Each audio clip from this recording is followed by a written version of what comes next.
What is going on, everybody, man? King Recon here today to do something amazing. And hold on, man, before I continue, I just noticed that my camera's getting worse and worse. Now it's up to here with this damn white filter, man. I greatly apologize, but regardless of that, I don't know what's going on with my camera. I thought I broke it last week with reading Toriko, but we're here to talk about the one, the only, One Piece, man.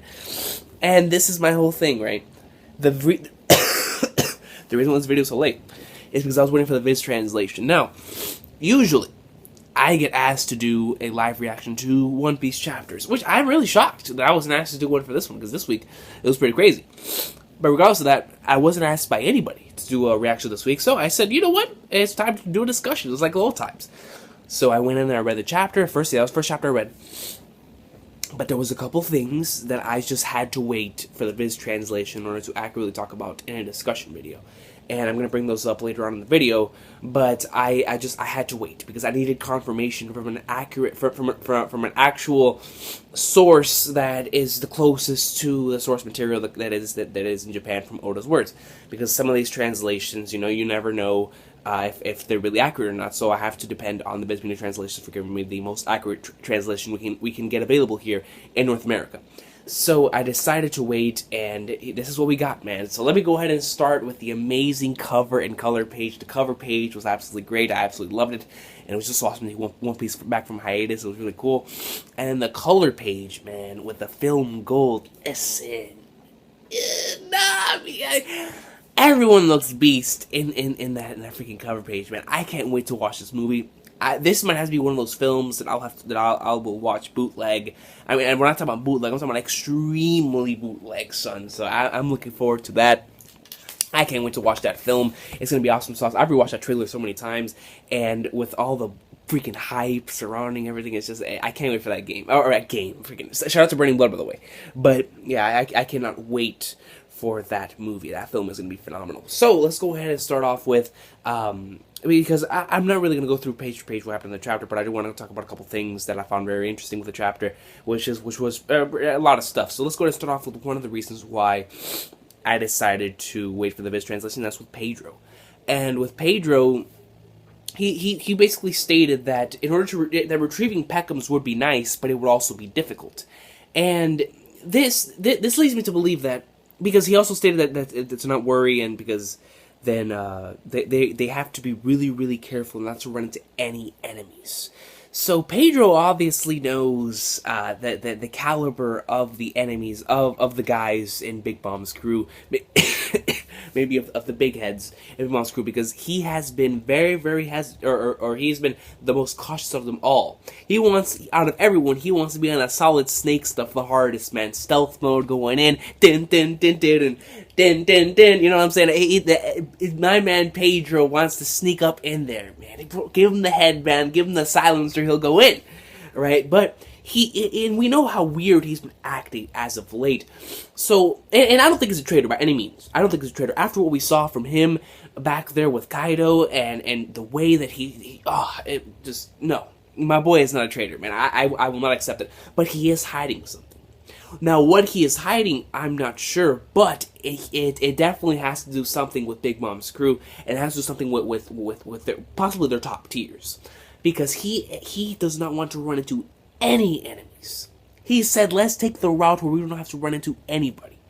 And the fact that he was the one watching and making sure, you know, what was going on in the surroundings, of course he had to give it to Carrot, because she wanted to have a job to do and whatnot, which I thought was pretty cool. But regardless of that, he's up in there, and he is the one that's watching and making sure that they're not running into anybody. So I don't think he's a traitor, but he's definitely hiding something. Now, what is he hiding? I'm not sure.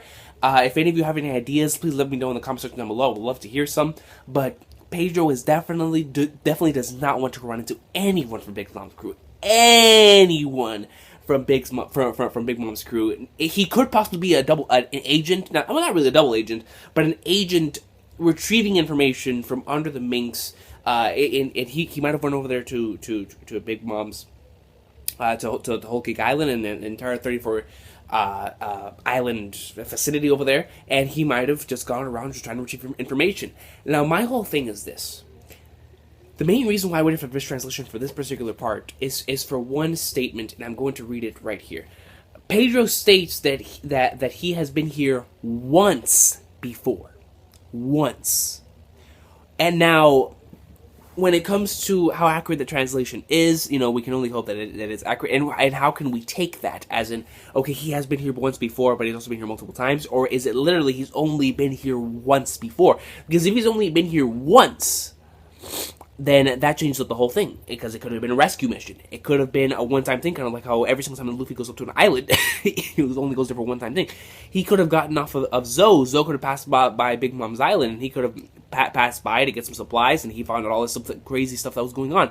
But he definitely knows a secret that with Big Mom's crew, and he doesn't want to. He does not want to run into any enemies, and I do not know why, but definitely he does not want to run into enemies. But he stated he's been there once before. I mean, how are we supposed to take that? I'm going to take it as he's literally only been there once before. So, it is what it is. That's the way that I'm going to take that. Now, I want to talk about the croquem boucher here for a second, man. And I don't know if it was intentional, but knowing Oda, it probably was intentional. But I actually searched up the term croquem boucher, and I went up on the internet and I searched up what exactly this dessert is. And I was shocked by the results. Now, off of the name, we can already tell that it's French, right? But this is something very interesting. Apparently, the croquem boucher is known to be used as sort of like a wedding cake in a sense. So it is used for weddings in France and Italy. Now, we already associate France and I think French with Sanji. With the way that his moves are and whatnot, and the name of his moves. We automatically put France or anything French with Sanji. But the other thing is with Italy, we also associate that with mafia, assassins, those type of guys. And the closest thing to them are the Vinsmokes. Germa 66. So I find it to be very, very interesting how we are for this croquem boucher, and why she's craving it. She's craving it during this wedding season, and Sanji being French or being associated a lot with anything French, and then of course with Italy. And Italy, as we know, especially as Reborn fans, we know that is heavily associated with the mafia and with assassins and stuff like that. So I just found that to be pretty cool. I don't know if that was intentional by Oda, knowing him probably was, but that was freaking awesome, man. A shout out to the Vinsmokes and a shout out to this wedding that's going down, man. I thought that was awesome. I think that was pretty cool. Now, man, this next portion right here, bro. Big Mom is the manga Kirby. I mean, look, if her and Kirby have an eating competition, who's coming out on top? I mean, I'm going with Kirby because he's limitless. You know what I'm saying? But son, Big Mom was not playing. She was going around everywhere. Nothing was stopping her. Nothing. Had Jinbei not come in here, we do not know the destruction that this could have caused. And it's absolutely insane. And like Big Mom, she needs to be stopped at all costs, man. And the interesting thing about it is that they said that this was a condition. But even though they said it was a condition, there is still, I mean, for God's sake, she's popping out kids like crazy. She could possibly be pregnant. I mean, come on. If she's craving something this bad, she could possibly very well be pregnant, man. Real talk. Because, I mean, if all those kids were hers, and she was popping them all out like nothing, then obviously all these fits that she has, just she's hungry and she's craving. It's a normal thing in pregnancy. So that's one aspect, or it could possibly just be the common disorder, or even connected back to Caesar. I don't know. But that pregnant thing is really sounding good right now, especially with all these children. And it's kind of, and then speaking of her children, we ran into Sir Moscato. This man got annihilated. What I'm talking about, people getting wrecked by your own mother. Big Mom is a savage. She was so hungry, she wrecked one of her own children. One of her own. For this croquem boucher. Life or treat. That was a savage battle. Did you see her eyes? Her eyes were swerved. She was out of it. That was not Big Mom there, man. She was taken over by her appetite. She belonged in Toriko in that situation. She really did. Her gourmet demon would be out of this world on some Neo stuff. Regardless of that.